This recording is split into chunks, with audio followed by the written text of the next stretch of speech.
What is going on, everybody? Welcome, welcome. This is Skin in the Game Live. I've been doing some podcasts over the last few years and decided to get into the live side of things. I wanted to try it out. So from now on, we're going to try to do some live shows. I'm going to post them on Facebook, post them on X, Twitter.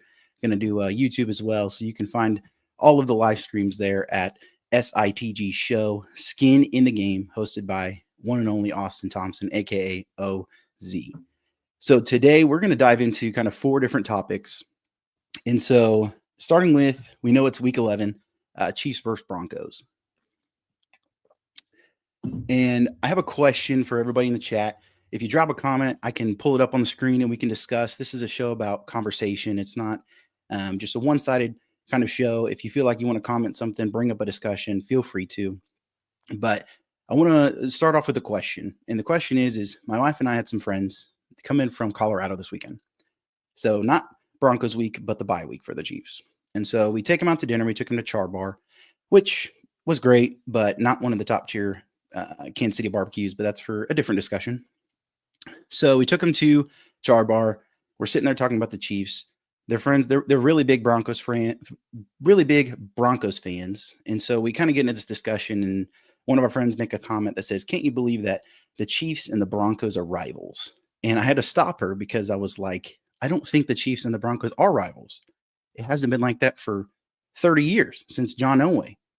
The Chiefs have ran the AFC West, and they have one solid year this year where they're winning games, barely winning, not playing great, but they're winning games. And so I thought it was funny. So I wanted to leave it up to you guys. Let me know, are the Chiefs and the Broncos rivals? Because I told her I think the Bills really fit that mold more than the Broncos do, at least for the past 6-7 years. So we're going to talk about the Chiefs versus Broncos. We're going to talk about the possibility of the Chiefs actually missing the playoffs. I mean, it's a real possibility with playing the Broncos this Sunday and starting out 5-5. It's a real chance that the Chiefs may miss the playoffs. So we're going to discuss that. We're also going to discuss a salary cap woe. I had a kind of like a rant that I put on X, and it was basically kind of discussing what I felt about how the Chiefs have built the roster and how they've moved forward, how they made moves. And so I kind of want to go over this rant that I had. I just really felt angry at the time. It was when the Chiefs lost against the Jacksonville Jaguars. I've sat on it for a few weeks, and I just decided to put it to paper, and I kind of wrote it down, and I wanted to share it with you guys as well. And then we'll also finish off with game predictions. So I actually want to start with this rant. It's a thread that I made on X. And so basically what it talks about is the Chiefs salary cap and what they've done to build the team out. And so I compared it to kind of the Chiefs dynasty versus the Patriots dynasty. And what you saw was a lot of what the Patriots did is they didn't overpay. They never overpaid a player. Tom Brady always took a pay cut. They never gave a guy overpaid. If there was a guy that they wanted to keep, they would give him a number and say, "This is our number. That's it. We are not paying you a dime more. That is it." And then if he didn't want it, he would move on. And the Patriots way was next man up. And they found a guy to fill that hole, either through the draft, through free agency. They would figure it out. And so the Chiefs at the beginning of this dynasty, I think, really had a good kind of path towards that same idea. For instance, when they got rid of Tyreek Hill, that was a huge move that I don't think a lot of people really saw coming. And the Chiefs turned out great for it, where they got multiple draft picks. They won multiple Super Bowls after it. It was such a Patriot dynasty-esque move that it made a lot of sense. And you thought that the Chiefs were kind of taking the same pattern the Patriots did. So After that, they kind of made a couple other moves like that. For instance, L'Jarius Sneed. L'Jarius Sneed was a guy, homegrown Chiefs guy, and he wanted to get paid, and they decided to choose between him or Chris Jones. They made the right choice. They traded off L'Jarius Sneed to the Titans, and L'Jarius Sneed hasn't been the same ever since. It was a great move. It was the right move. But I think since those moves, I think the Chiefs have had a blessing and a curse when it comes to their own draft picks and re-signing them. And so I kind of wanted to talk about that. So let's start with some of the more recent signings, some of the more recent draft picks, and kind of where I see the issues. So I have this kind of like thought that I think a lot of teams should build their teams off of, which is three things. You protect the quarterback, you get to the quarterback, and you have to score touchdowns. That's like the three things to win football games. Right now, the Chiefs are scoring. They have their offense is looking good. I know the Bills game wasn't great, but overall the offense looks good. They're semi-protecting the quarterback. Josh Simmons being out with his family personal issues has caused some trouble on the left side, but overall they've done a good job. But that's part of, I think, some of the problem. And the Chiefs cannot get to the quarterback at all. They paid Chris Jones a good salary, well-deserved, one of the best D tackles in the league. But the issue is that he's not playing at that same level. They kind of gave him that, you've done so much for the franchise. We want to give you this offer because what you have done, versus what the Patriots would do is they didn't really care what you have done. It's what can you do for me going forward? And so I think that's where kind of the Chiefs have lost this mindset of building the roster. So Chris Jones was one that kind of came to mind where maybe they extended him a little much, but I also think that he can play better. He's still a very good player. So don't get me wrong. I don't want to not say he can't be productive or be great for the Chiefs. So some other guys, and these might be some hot takes. So I don't want to, just jump off this bandwagon. I think the Chiefs have made terrible decisions. I'm not a GM, and they have done great over the last 7 years, 5 Super Bowl appearances, 3 Super Bowls. So this is just my opinion. So I think a couple positions that they overpaid: Creed Humphrey and Trey Smith, center and right guard. And here's why. Last year, the Chiefs had, a very good left tackle in Joe Thuney.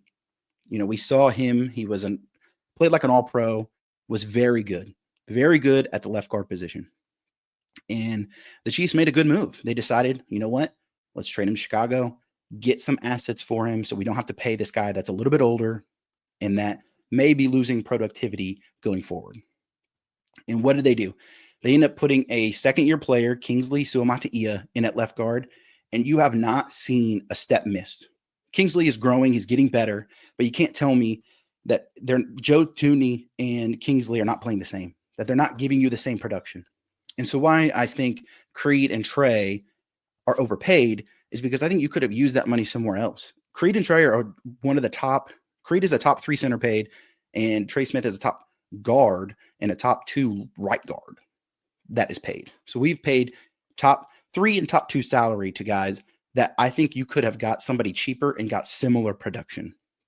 You could have allocated that money somewhere else, and I think it would have helped those positions of getting touchdowns, rushing the passer, and protecting in ways. I think you could have upgraded or done something with Juwan Taylor, and he's been great, but he's also given a lot of penalties.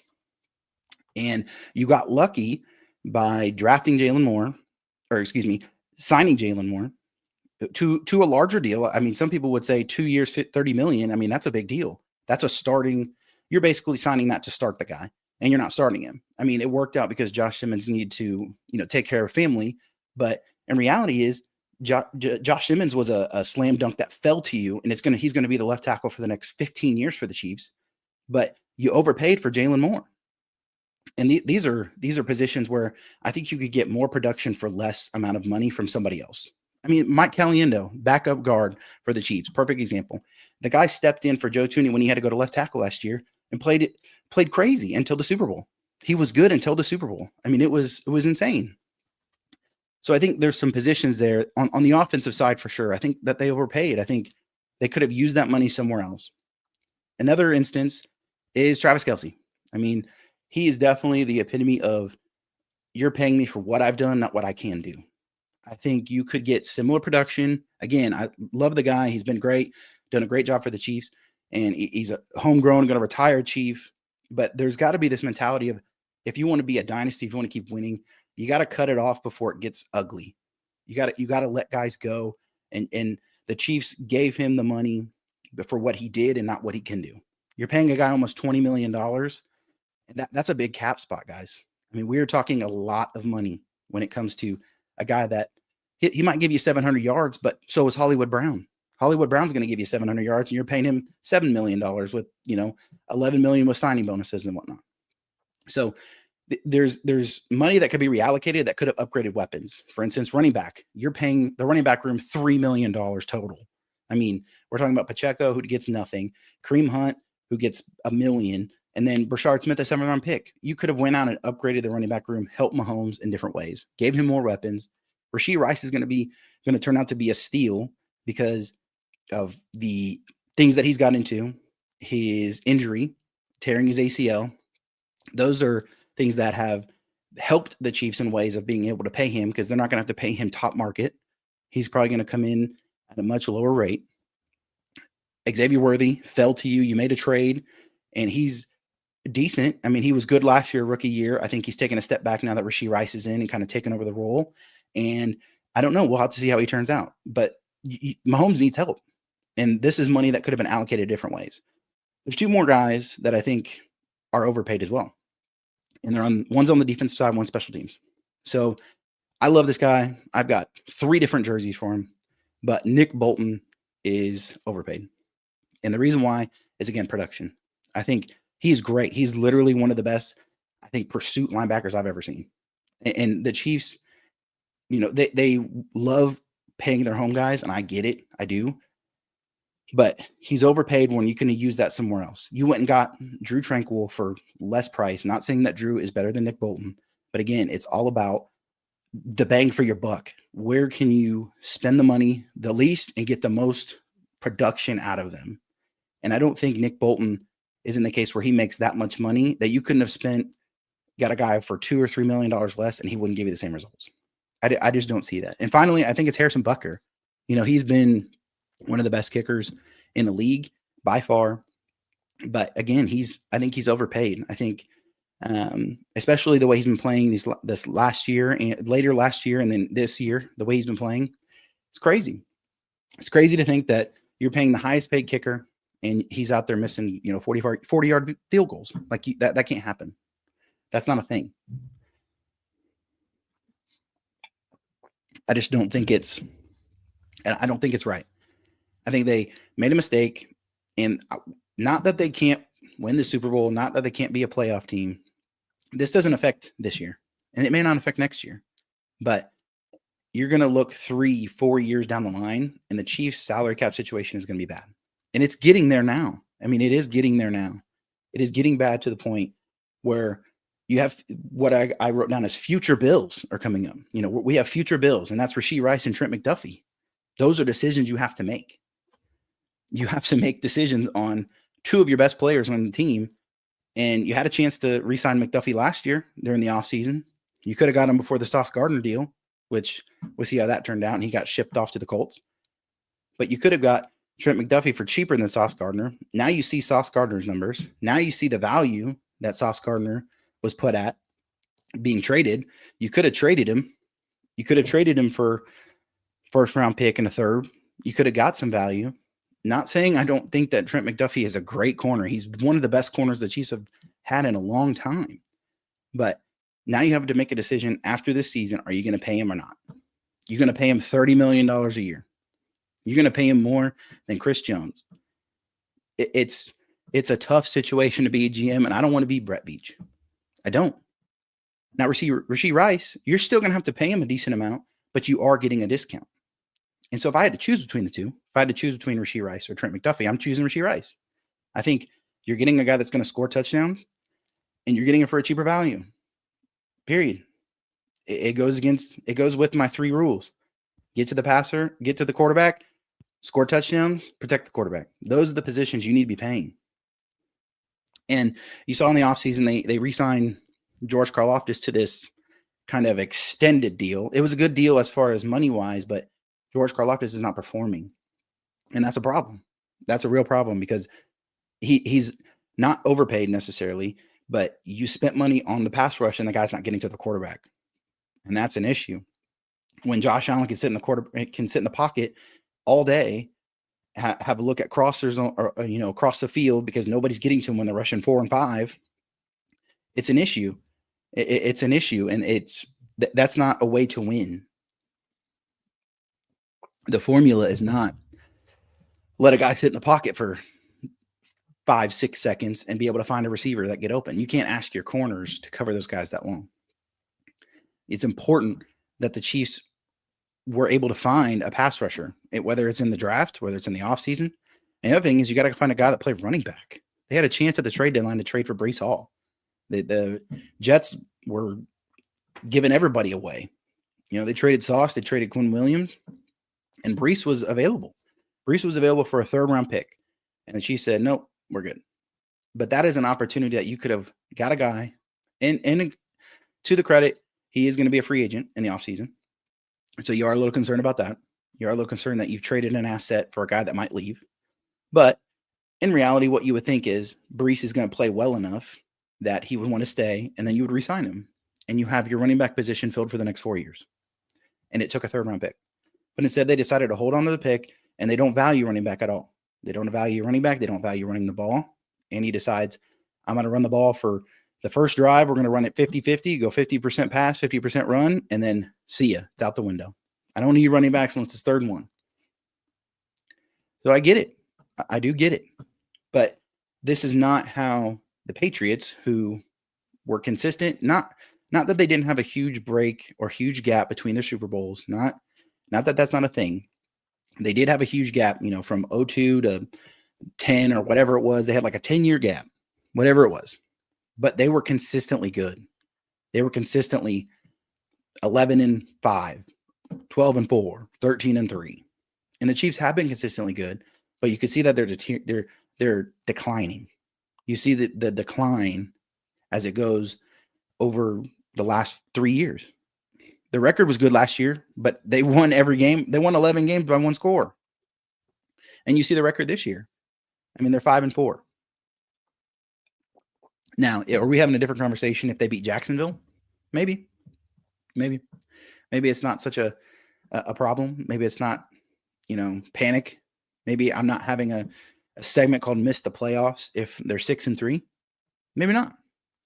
But that's not the case. That's not reality.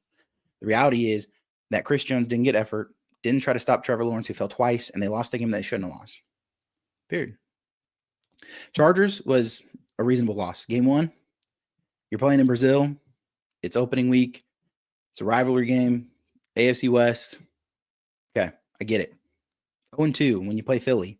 Chance to win. They should have won the game. They played better in Philly than that game. And Travis decides, I'm not going to catch a touchdown and get him an interception. But you come back strong. You beat New York, then you lose to Jacksonville, and then you win 3 games. So you're sitting at a good record. You're sitting at 5-3, have a chance to beat the Bills. And they didn't play great, but that game showed me more about how the Bills played than the Chiefs, because of the Chiefs didn't play good at all, and they only lost by 7. They had a chance to tie the game, actually, twice.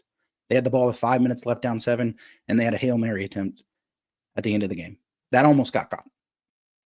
So it's not panic mode, but there are issues that are coming, and you're seeing them now, and I think you're going to continue to see them going forward.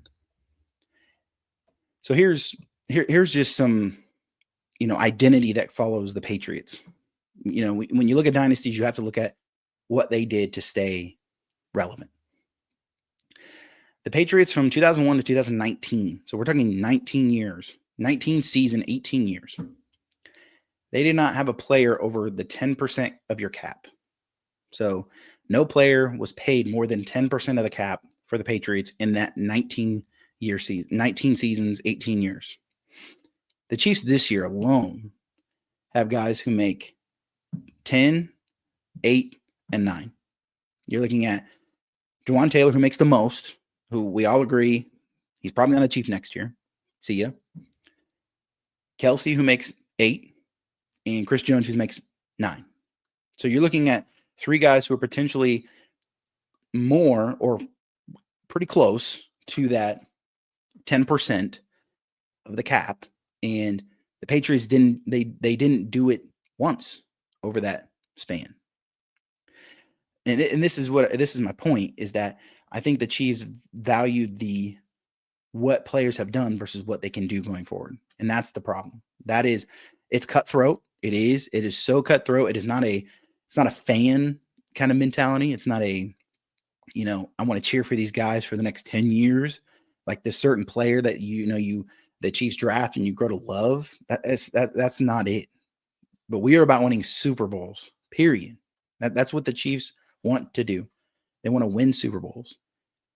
And I think that they've won too much to the point where they've lapsed some of this, this critical way of building a team. I think, and I think it's a blessing and a curse, but it's a problem that they've created themselves when Veach drafts so well. When you draft so well that you have to pay the center that you drafted, the right guard that you've drafted, the D tackle you drafted, the linebacker that you drafted, tight end that you drafted 2 left guard and left tackle that you're going to have to pay. You drafted the corner that you're going to have to pay in the offseason. You drafted the wide receiver that you're going to have to pay in the offseason. I mean, he drafts so well, and it's a good problem to have, but they have to make the best decisions. You can't have the highest paid player at every position. That's why there's a salary cap. You have to be able to squeeze as much out of a guy and pay him the least amount. That is the goal. It's not pretty. It's not. It's honestly like really cutthroat, because there's going to be guys that get cut or guys that get traded, like Tyreek Hill. That was a perfect example. Did anybody really see that coming? That wasn't behind the scenes. That was just a fan. Yes, there might have been some back and forth. There might have been some, struggles between personalities, things like that. But nobody actually saw the Chiefs trading Tyreek Hill. That was a move the Patriots would have made. And I think the Chiefs have lost sight of that over the last few years. So my question to you guys is, who's going to get signed first? And who do you think is going to – the Chiefs are going to – if they had to choose one, who are they going to pick? McDuffie or Rice going forward? Now think about the logic that we talked about for these last 20 minutes, because it has to be Rice. The Chiefs had an option to trade McDuffie this offseason. They could have ended up probably with the first and the third. It would have been fine. The Chiefs would have been okay. They could have used that, maybe packaged it to get a pass rusher. Because here's the thing. Veach has done so well drafting corners late. No Williams, Jalen Watson, Joshua Williams, Najee Johnson, Jamari Connor, Jaden Hicks. I mean, we're talking about guys who have been drafted in the last 4 years. Brian Cook, drafted in the last 4 years. He's on his 4th season. These are guys that are starters or get key minutes. All have been drafted by Brett Veach in the last 4 to 5 years. I mean, that's what we're talking about, is Veach is very good at drafting corners. And you had a chance to trade a guy to go get a pass rush. That is something that Veach is not good at, is drafting pass rushers. That's the problem. He hasn't drafted any pass rushers. Hasn't drafted any guys that have sustained. FAU, he's out for the season. Wasted a first-round pick in Kansas City for a guy that's not going to play for you. Wasted a first-round pick. And it was a homer pick. I mean, I think they did it. They didn't trade the pick. They had pick 32. Didn't trade it. They did it for the fans. But that is not a dynasty mentality when it comes to building a team. Period. They should have traded that pick, got assets, and then picked up some pass rushers along the way. The Chiefs should have traded Trent McDuffie in the offseason, picked up pass rushers, and kept it moving. Period. If you can get to the quarterback, you don't need good corners because they don't have time. Period. You only need good corners because you can't get to the quarterback. It makes more sense to invest on pass rushers than it does secondary. It makes more sense to invest in weapons who can score touchdowns than it does the secondary. You need guys that can score touchdowns, get to the pass rush, protect the quarterback. Those are the 3 key things of keeping a dynasty going: being cutthroat, and taking notes from the Patriots, who did it every year. Bill Belichick was one of the most cutthroat people when it came to this. When they come out with a documentary about Bill Belichick, I'm sure they're going to talk about it. I'm positive they will. I'm positive. Now, I know that some people think the salary cap's fake. They know that you can kick money down the road when it comes to signing bonuses. And, look at the Eagles, for instance. These guys trade for every big name that ever comes, every trade deadline. They pick up the best available players every trade deadline. They draft the biggest names. They don't care. They want to win now. They are kicking all that money down the road. In 8 years, when they got to pay all these guys or they're kicking all this down, the Eagles are going to suck. They will be terrible. But right now, they want to win. The Eagles are not afraid to make those crazy trades. They're not afraid to overpay, but that's their way. That's not how I think the Chiefs should do it. I'm not saying be crazy and go out and make crazy moves or insane moves. I'm saying just don't overpay. Don't overpay when you can get some production that's a little bit less and a lot cheaper. Like if we're going to value Creed, let's evaluate Trey Smith. If you're going to value Trey Smith, let's call him an A player. He's one step under A+, A player. You pay him, let's call it $25 million a year. Would you rather have him or a guy that is a B+ who you pay $15 million a year? Yes, he may give up one extra sack a year, a few extra pressures, but you're getting a better bang for your buck.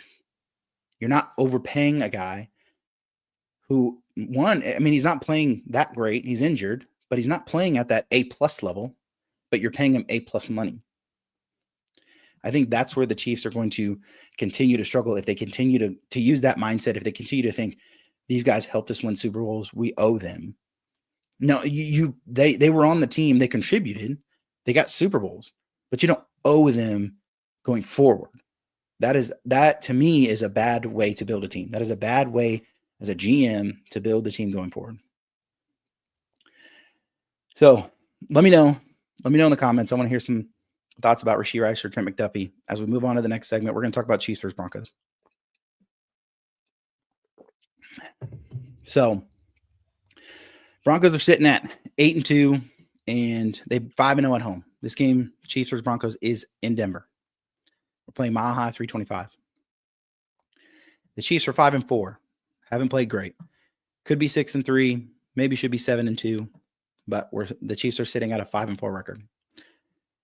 All-time series, just for fun fact, Chiefs lead the series 73-57. We know Mahomes is maybe the best quarterback when it comes to divisional games. He doesn't lose to the teams very often. But this game is a must-win. Point blank. If the Chiefs end up 5-5, it's a long road to get a wild card spot, to make the top 7. But for sure, the AFC West is lost. Your 9 seasons in a row, AFC West champions is out the door. If they beat the Broncos, they have a chance. They'd be 6-4. Broncos would be 8-3. You play the Broncos one more time, you control your destiny by winning out. You could win the AFC West if you beat the Broncos. It stays alive. I'm not going to say that they will win it, but the opportunity stays alive. So some things on the injury report. Patrick Surtain, he's out, which he was the defensive player of the year last year, one of few corners to actually win. I think one of 4, I heard today. So that's a plus. The Chiefs should have a really good time with Rashee Rice doing, crossers, things like that. He's not going to get followed by Patrick Surtain, PS2. They got edge rusher, and then J.K. Dobbins, I think I heard this week, is out as well. So they got some key guys that are going to be missing this game. The Chiefs, on the other hand, they're getting stronger, if you want to call it. They're getting Josh Simmons back coming from his personal leave, missed like the last 4 or 5 weeks.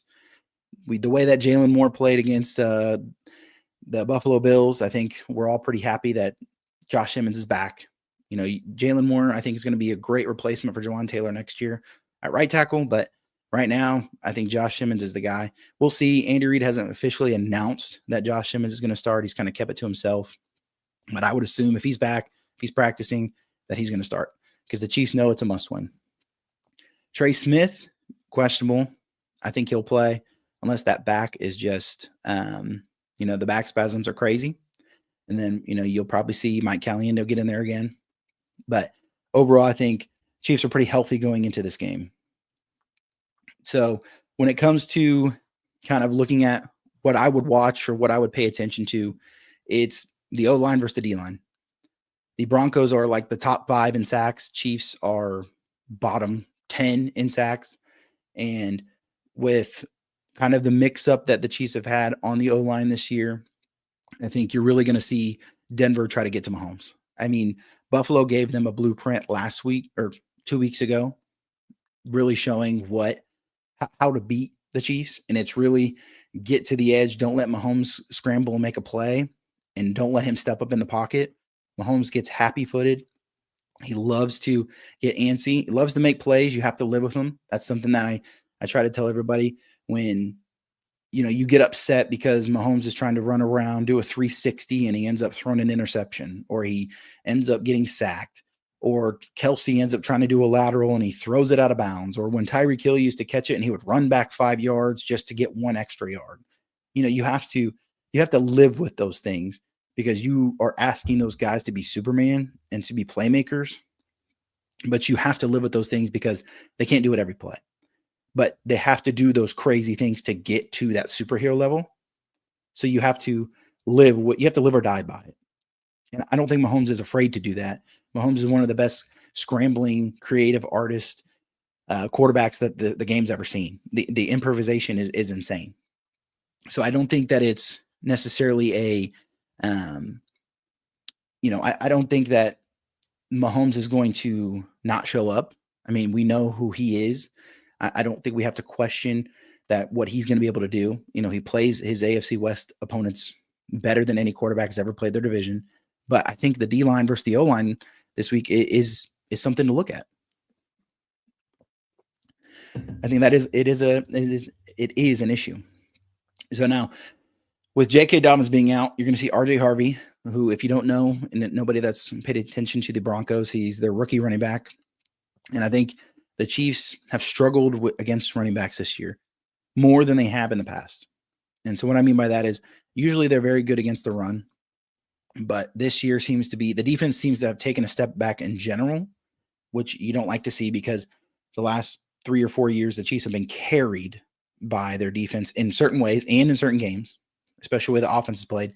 And now that it's kind of more balanced a little bit, I would say the offense has come up and, the defense has come down, but you still don't want to take a huge step back when it comes to the run game. I mean, you saw what James Cook did for the Bills game last year.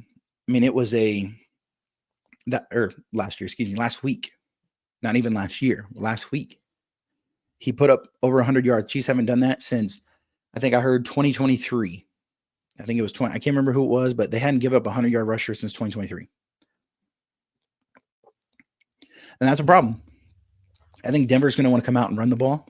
I think they're going to want to not give Mahomes a chance. I think they're going to just, especially the way Bo Nix is playing. So people who have not been paying attention to the Broncos, here's kind of the summary of their season. Yes, they are 8-2, but they're basically the Chiefs last year. And what I mean by that is that every game that they've won has been like they played over in Germany or whatever it was, and it was 13-11. They just played a horrible Raiders team on Thursday Night Football, 10-7. They've squeaked by from these bad teams and barely have won 1-score games. Like I said, they looked like the Chiefs did last year. So the Broncos may finish, 13-4, 14-3. They may go on and win the AFC West and be a top team. They might be, but the eyes, your eyes tell you more than the stats. So when you watch the game, you'll see, I think the offense won't struggle as much as they did against Buffalo, but I do think the Broncos defense is not to be played with, but I think our defense has a chance to really make a statement against a bad Broncos offense. They're not that good. They can run the ball. Bo Nix can make some plays, but I don't trust him. Using your eyes. they don't look good. And that was the same for the Chiefs last year. They kept winning and it wasn't a problem, but they didn't look good. And that's how it seems, with the Broncos. And finally, just to touch up, Mahomes' career versus Denver, he's 12-1. So, I mean, if I was a betting man, I'd put a paycheck on it. I don't think that Mahomes, Andy Reid coming off a bye, no shot. There's no shot that I think the Chiefs go in and lose this game unless they just come out. And if they do, then I really think what we're going to transition to, this next topic of missing the playoffs is on the table. If the Chiefs start 5-5, I think that there's a very good shot that the Chiefs miss the playoffs. So here's kind of the odds. So currently the Chiefs at 5-4, the playoff odds are between 78 to 83%. So they still have a good chance to make the playoffs. But if they lose to Denver, it drops to a 28% chance of making the playoffs. That's not good. That is, you're 5-5 with 7 games left. You're not catching the Broncos at that point. You've already lost a tiebreaker to the Broncos. You've already lost a tiebreaker to the Chargers.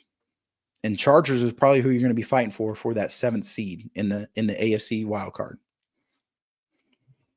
That's going to be a problem. That's why I said this is a must win.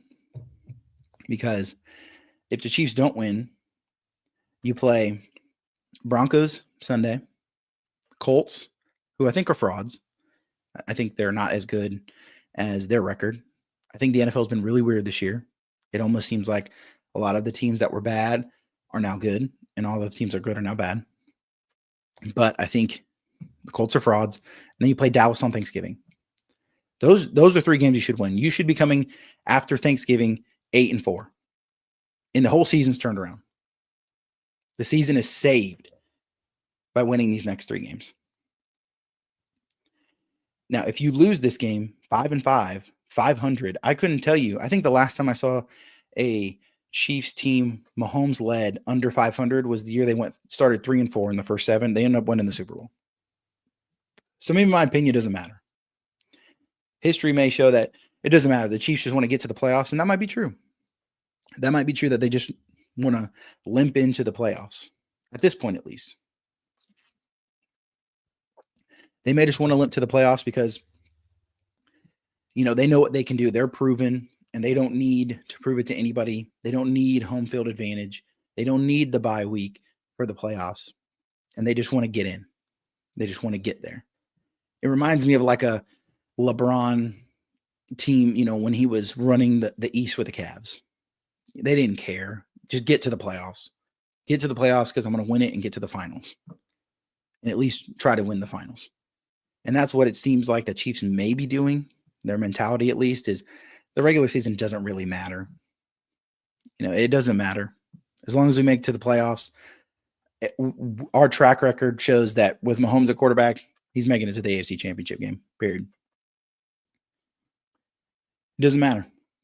But I think it does. I think you need a little more fire from these guys. I think you need a little more fire going forward because it's your season is on the line here. If you lose to Denver, I'm going to have to really have a discussion with our friends that the Broncos might be a rival. But in reality, I think it is a must-win game. And the odds are not in your favor at all. So we have here. If the Chiefs miss the playoffs, what do you think would be the main cause? Offensive line issue or wide receiver separation or defensive injuries? Shout out to my wife. Shout out to my wife for the comment. So between that, if the Chiefs did miss the playoffs, I mean, it's definitely a mixture of O-line issue, I would think. I also think it's a mixture of play calling. I think the coaching has been really bad. The coaching was very bad in the Bills game. I think it's very bad. But I also think Andy Reid's not horrible off a bye. He's like one of the best coaches ever historically to come off a bye. So I don't expect them to come out flat. I don't expect them to lose the game. But if they did miss the playoffs, it's completely because it's coaching. That's what it comes down to, period. There's no other. It's not wide receiver separation. It's not defensive injuries. The Chiefs are one of the more healthier teams that have gone through this season. You know, you've seen the Ravens issues, you've seen the Bengals issues. Other teams have been way more injured. The Chiefs are healthy. The Chiefs have receivers who can get separation. And the Chiefs have a very good offensive line. I mean, for as much complaining as we do for Jawan Taylor, as much complaining we do for Jalen Moore these last few weeks, as much complaining we have, the Chiefs have one of the best offensive lines, but they just can't seem to put it all together. And so that's the difference, I think, between if they make the playoffs and they don't. It's a coaching issue. I think those talks of is Matt Nagy going to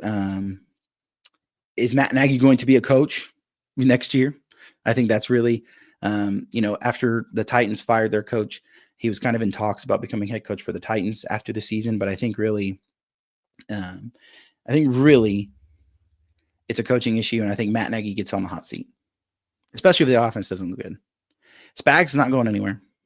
He's been in talks about possibly being the Giants head coach now that they've let their head coach go for the decisions he's made with Jackson Dart, him getting hurt, getting concussion. But I don't think Spags is not going anywhere. He's going to retire a Chief. He's done too much for the Chiefs. He's not going anywhere. Andy Reid's not going anywhere.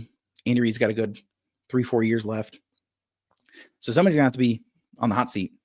Somebody's getting fired. If the Chiefs miss the playoffs, somebody's getting fired. You can write that down, put it on your fridge, come back to it in a year. Not even a year. Come back to it February 1 if the Chiefs aren't in the Super Bowl. No, you don't have to do that. Come back to it December, Christmas, when the Chiefs, if they don't make the playoffs.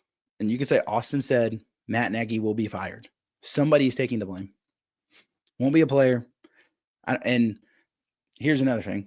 If the Chiefs miss the playoffs, Travis Kelce's not retiring. I don't think so. I thought, last year I thought Travis was going to retire, making it to the Super Bowl. And I think he wanted to do one more year. I think he wanted to go ride it out one more year. I don't think that's going to happen. I think he's going to, if they miss the playoffs, he can't go out on a team that's missing the playoffs. That's worse than going out losing the Super Bowl. Like he should have just went out last year. So no, I don't think that players or some kind of scheme of the offensive line, defensive line, or certain receivers is the issue that they missed the playoffs. It's completely coaching, 100% coaching. So here's the thing. I think that if they miss the playoffs as well, there's a real discussion about the signings that we talked about, who you're going to bring back and whatnot. There's going to be talk about firing. But I think there's a real talk about Mahomes getting not necessarily in the GOAT conversation.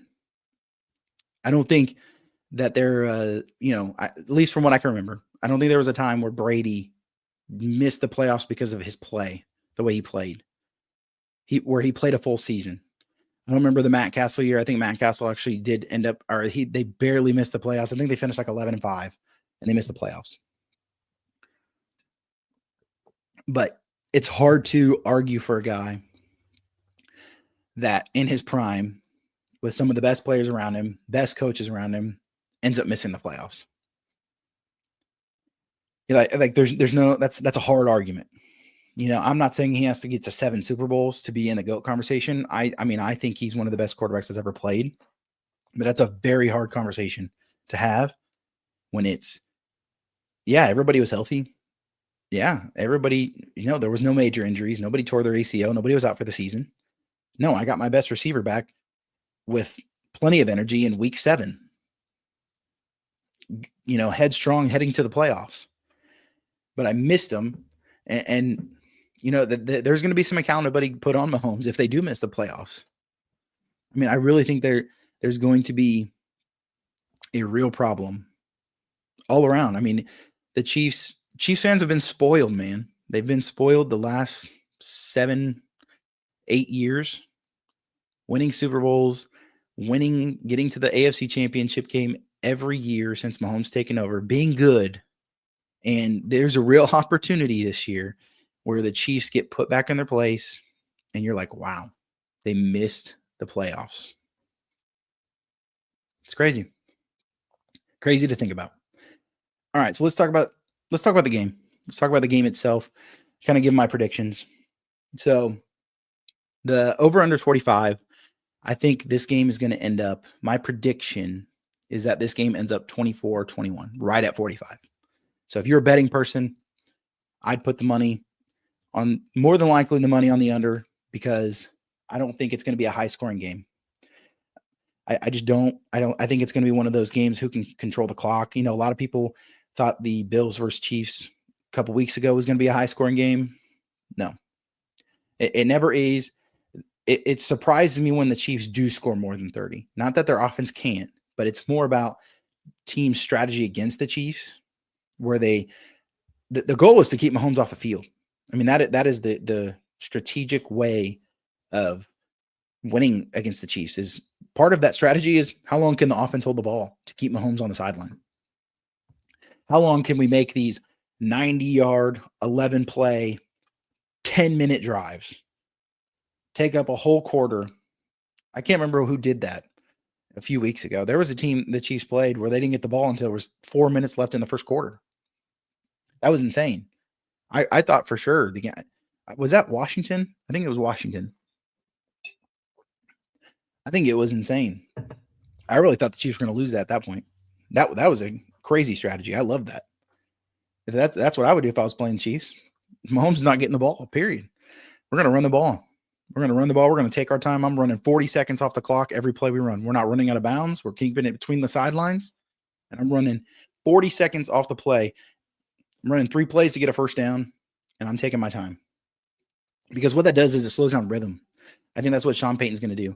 You know, Bo Nix likes to get out, throw the ball. He likes to move the offense. But I think you're going to see Broncos. We're going to take our time. This is a big game. They know if they win this game, they're winning the AFC West. They're going to play their best game. I'm not saying this is their Super Bowl, but just like Buffalo last week, that was their Super Bowl against the Chiefs. This is going to be Broncos' most important game of the year and potentially their Super Bowl. Most people that play the Chiefs, when you do, it's your Super Bowl for the week. Or for the year, excuse me. It's your Super Bowl. Because you're not going to play a more prolific game of the year unless you're going to make it to the Super Bowl. It's going to be one of the most watched games you play. So this Denver game is going to be very heavily. I'm surprised it didn't get flexed. That's how important I think this game is. I'm surprised it didn't get flexed like Sunday night or something like that. I know it's in the prime time of the 3 o'clock hour, but I'm surprised it didn't get flexed to Sunday night. I don't know who's playing the Sunday night game, but you know, I think I'd rather watch Chiefs versus Broncos for a chance to win the AFC West and dethrone the Chiefs than whoever it is. But so the over-under is 45 points. Broncos have a turnover margin of 7. So their defense gets turnovers. I think that the Chiefs' plan should be to be conservative, and what I mean by that is hold on to the ball. Don't cause turnovers. They've done a decent job this year. You know, Mahomes has had some, like the bomb that he threw to Xavier Worthy that he just kind of threw up, you know, trying to make a play. You know, like I said, you got to live with them, but you can't make that many against the Broncos. They take advantage of that. You can't turn the ball over. You need every possession. Like I said, it's going to be a long drives. You're going to see long possessions. So every possession matters. So you cannot turn the ball over.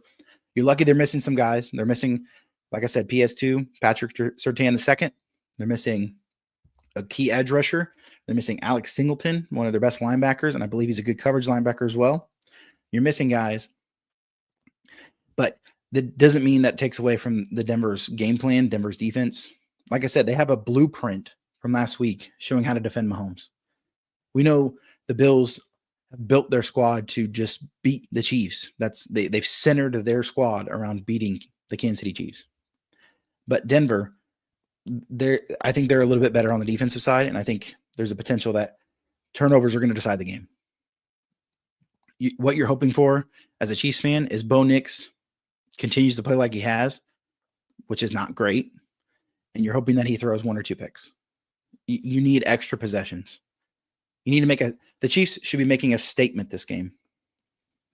The Chiefs, if they wanted to show, because all the shows are talking, and I'm going to pull it up right here. I'm surprised. I'm really surprised. Game preview picks, everybody's taking the Chiefs, which I hate. I hate when they do that. I hate when the betting is for all the Chiefs. I hate when every analyst picks the Chiefs, because then what it makes me feel like the Chiefs do is they're more lax. They think that they should win the game, when the Chiefs should go into this game thinking this is a must win. This is a playoff game. Essentially, this is a playoff game for the Chiefs. I might be overreacting. I don't know. You guys let me know. I may be overreacting. I don't think I am, because I don't think 5-5 looks very good going forward. But the Chiefs must win. It's a must win. So here's kind of my final thoughts. I think if the Chiefs win, my whole spiel, my whole narrative of overpaying, I think if the Chiefs win, they go on, have another great season.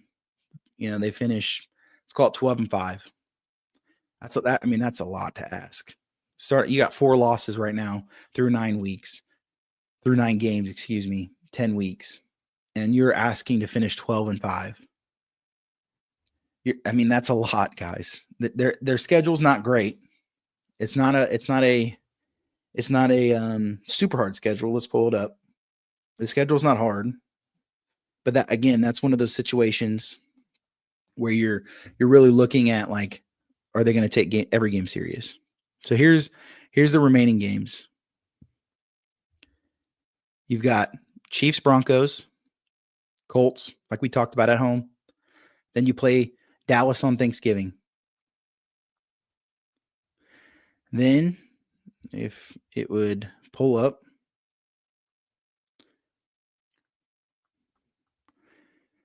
so you got Dallas on Thanksgiving. You play Houston, Sunday Night Football. That's an easy win. That should be an easy win. Houston isn't great, but that should be an easy win. Then you play the Chargers, who you've lost already to. You've already lost a game to them. So if you go 0-2 against the Chargers, AFC West is gone. AFC West is done. If you lose to the Broncos and then you especially lose to the Chargers again, yeah, AFC West is out. No shot. You play the Titans, that's an easy win. The Titans are one of the worst teams in the NFL. You get an easy game towards the back end of the season. But again, that's one of those trap games. That's a trap game where if you lose that game, you're going to kick yourself, just like the Jags. Like I said, this whole kind of worried, kind of just the mindset of thinking that the Chiefs aren't going to have a good season comes from, I think, if they beat Jacksonville, we're not having this conversation. Again, miss the playoffs is not on my list to talk about. You're 6-3 if you beat Jacksonville. If Chris Jones tries on that last touchdown from Trevor Lawrence, who fell twice on the ground, didn't get tackled, you are having a different conversation than you are today. You're sitting at 6-3 versus 5-4. And you have a chance to still win the AFC West. Your odds are much higher. Now you have no room for error. But so week 16, you play the Titans. Again, could be a trap game. That should be a win. Week 17 is the Broncos. That's, Chiefs are used to sitting guys. Week 18, maybe week 17. Chiefs fans, if you want to go watch the Chiefs and the Raiders the last 2 weeks of the year, go for it. Because you're going to get to see Patrick Mahomes. You'll get to see Travis Kelce. You're seeing everybody. Because the Chiefs are going to be playing all their guys all year. And they wrap it up with the Raiders. At Raiders. Which, that should be a win. Raiders aren't very good. But there's a few games on here where there are some trap games. But the schedule's not hard. The hardest games you have left are Denver, in my opinion. You play Denver twice, and that's where the hardest. But again, you go Denver, Colts, who the Colts are good. But again, I'm not trusting Daniel Jones to beat Patrick Mahomes when it matters. And it's at home. And then Cowboys aren't very good either. You get to play on Thanksgiving. Chiefs show up for the biggest primetime games all the time. I'm not surprised if they would, destroy the Cowboys, honestly. Texans is easy win. Chargers, Titans, Broncos, Raiders. The schedule is easy. And maybe that's why maybe it's not an overreaction to think that the Chiefs could finish 12-5. Lose one of those games, but you still kind of win out the next, 7. You go 7-1 over the last 8 games. It's a good chance. Their schedule is very light. But it starts with next week. It starts with Broncos versus Denver. Oh, Broncos. It starts with Broncos versus Chiefs. You have to win that game. So I'm predicting 24-21. Shouldn't be a high-score game. I think it'll be a good game. So we'll see. And so that's going to finish it out for us, guys. I thank everybody for joining in. This was fun. I think I like doing the live. We'll start getting some interaction, start getting some comments and conversation on the live streams. You can follow everywhere on social media. We're on YouTube, TikTok, Instagram, Facebook, Skin in the Game, SITG show. I think we're going to be posting every Wednesday, going live 7 p.m. every Wednesday. So I hope you guys enjoyed and join us next week, and we'll see you guys then. Peace.